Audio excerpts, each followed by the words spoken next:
On Veterans Day, we celebrate our military from every service and every generation. Freedom requires people of character to stand up for America, no matter the challenge.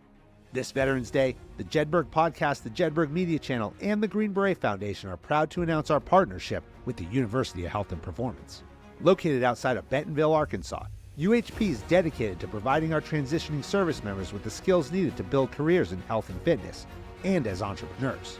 UHP is leading the way in showing private industry just how valuable our veterans will be for the next generation of America. While at UHP, I had the chance to sit down with Arkansas Governor Sarah Huckabee Sanders, the youngest governor in America, and one of only 13 female governors across the country. Governor Sanders is a staunch advocate for upskilling transitioning veterans, and she's working hard to ensure Arkansas has the resources and job opportunities to bring veterans to the state. The governor and I discussed her veterans initiatives, her outlook now that the 2024 election is decided, and how it's incumbent upon all leaders to bring the country together to get things done for the American people. Watch, listen, or read all our Veterans Day coverage. Follow the Jedburgh Podcast and the Green Beret Foundation on social media. Listen on your favorite podcast platform, and watch us on YouTube as we show why America must continue to lead from the front, no matter the challenge. Governor, thanks for joining me on the Jedburgh Podcast. Absolutely. Thanks for having me. We're here at University of Health and Performance, Northwest Arkansas, right outside of Bentonville. My first time here, so I have to admit it. What an absolutely amazing place. We flew over the Ozarks. I've only seen the show, so I was able to see everything firsthand. But I mean, absolutely incredible here.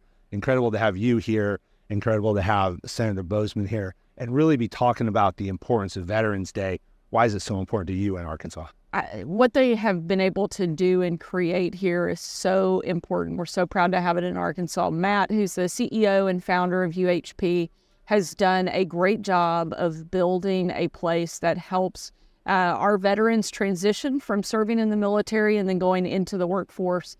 And that's something that we really value here in Arkansas. We know that they're some of the most highly trained, loyal, mission-oriented people that you can find, and it makes perfect sense to want to put them into the workforce. And so creating an atmosphere that allows us to keep veterans right here in Arkansas is a great thing, and really proud to support it. But also, most importantly, today and every day, having the opportunity to thank our veterans in person for the service and sacrifice that they've made is such a big deal and such an honor to be part of. Well, upskilling our veterans comes to mind when you talk about that, because so many times we have to realize that when our service ends, it's just a chapter in the book. Yeah. And we have so much more to give. Right now, the global war on terror, in its intent and purpose by definition, is over. We could argue and have a discussion at much more longer time than we have here about who we are at war with and what is on the horizon for us. So I would argue we still have a terrorism fight, but we have so many of that global war on terror generation that is now getting out. They've hit their 20 plus years and they're coming into the workforce. What are the opportunities now that you look at across the state that says, hey, we're going to invest in you, bring you here, come to Arkansas? Well, I think a program like what they have here at UHP, which allows those veterans to take the skills that they learned in their military service and transition and then put them into day-to-day workforce and regular application is such a great thing, and they can do it very quickly. And I think that's one of the things that makes it so beneficial and so helpful. And we also know that if they're doing a training program like this in the state, it's a lot more likely that they're going to stick around in Arkansas. We want this to be the best place for veterans to call home, and a program like this really helps catapult us to the top of the list for that. You were the first female governor in Arkansas. After the election last week, we're going to have 13 female governors across the country. Why is putting women in these executive positions across the country so important to our nation? Well, I think anytime that we can empower people across the board, it's so important having that different perspective. And women are great multitaskers. A lot of us manage our household, a business, our families, so many other things. And so having women in leadership, I think, is absolutely critical to the long-term success of our country.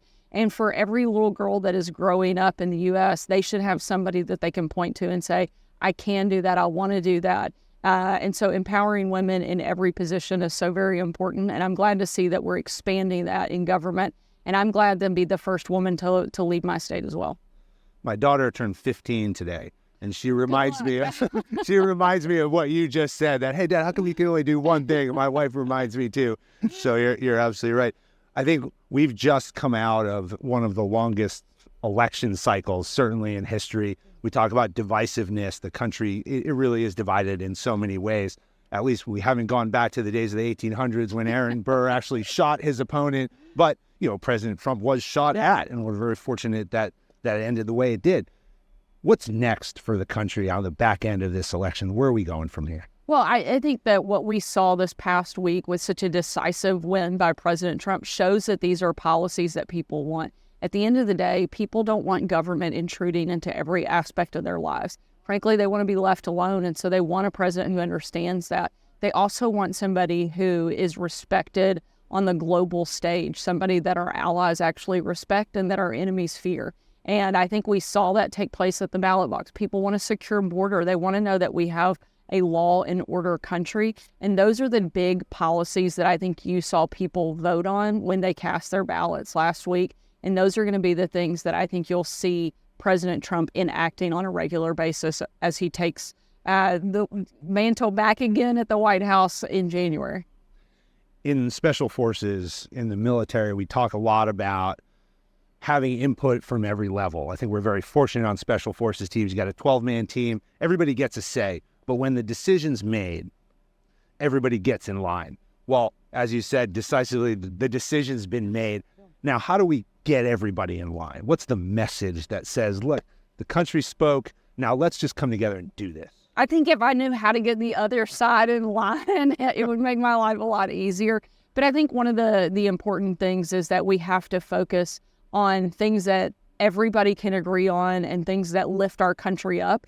And remember at the end of the day who our enemies are, and it's not the people within our own communities and states and neighborhoods. Our biggest adversary, I think, at this point is China, and we have to remember who we're up against, and that's where we need to focus our fire. That's where we need to focus our drive and our competitive. It's not against each other, but remember where the enemies are, and it's not within our own country. I could talk to you all day about China, but we've got a great event that we got to get to. I really appreciate you coming out here. Amazing Veterans Day, to have the opportunity to come to the University of Health and Performance, spend it in Arkansas. I know I'm coming back. I want to go through this program, and I want to spend some more time here. And I appreciate your leadership, both at the state level and the national level. And thank you for everything you've done. Thank you very much, and thank you for your service. Absolutely. Thanks. American Jedburghs went on to form the foundation of the United States Special Forces and the Special Activities Directorate of the Central Intelligence Agency. Thanks for listening to the Jedburgh Podcast, an official program of the Green Beret Foundation. I'm your creator and host, Fran Rachopi. Join us next week for a new episode on Apple, Spotify, or wherever you get your podcasts. Check us out on YouTube for full episodes, highlights, and other long and short form content. If you like what you heard, give us a like and leave a review. Follow the Jedburgh Podcast and the Green Beret Foundation on LinkedIn, Instagram, Facebook, X, or Threads. Send your comments and inquiries to fran@jedburghpodcast.com. As former members of Special Operations Forces, the Jedburgh Media Channel and the Green Beret Foundation remain committed to supporting all generations of U.S. Army Special Forces and their families. Thanks for joining us on this episode. How you prepare today determines success tomorrow.